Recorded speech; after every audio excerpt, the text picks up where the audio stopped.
తమిళ్ యాక్టర్స్లో ఎంతమంది favourite actors ఉన్నా వేరే ఫ్యాన్ ఆఫ్ చియాన్. నేనైతే పిచ్చి పిచ్చి ఫ్యాన్ ఆయనకి. ఆయన యాక్టింగ్ కావచ్చు, ఆయన బాడీ లాంగ్వేజ్కి అయితే అసలు ఈ సినిమాలో ఉంటుంది.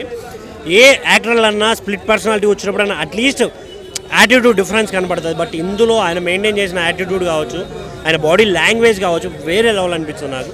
ఇంకొకటి డైరెక్షన్, వాళ్ళు ప్రాపర్గా సినిమాని హ్యాపీగా తీసుకెళ్ళిపోయారు.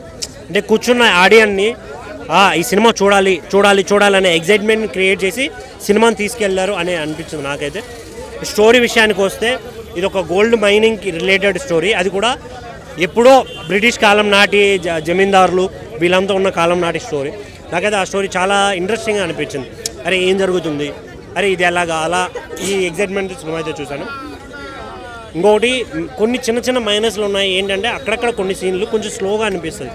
చూసే వాళ్ళకి ఎలా అనిపిస్తుంది అంటే బా ఏంట్రా బోర్ కొట్టేస్తుంది అనే ఫీల్ వస్తుంది.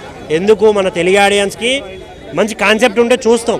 బట్ చాలామందికి కావాల్సింది ఏంటి, ఐటెమ్ సాంగ్లు, ఫైట్లు, రొమాన్స్, ఇలా ఎక్స్పెక్ట్ చేసే జనాలు ఎక్కువైపోయారు. సో బట్ ఈ సినిమాలో మాత్రం చూస్తున్నంతసేపు ఒక ఎగ్జైట్మెంట్ క్రియేట్ అయ్యి హ్యాపీగా చూసేస్తాం. Thank you.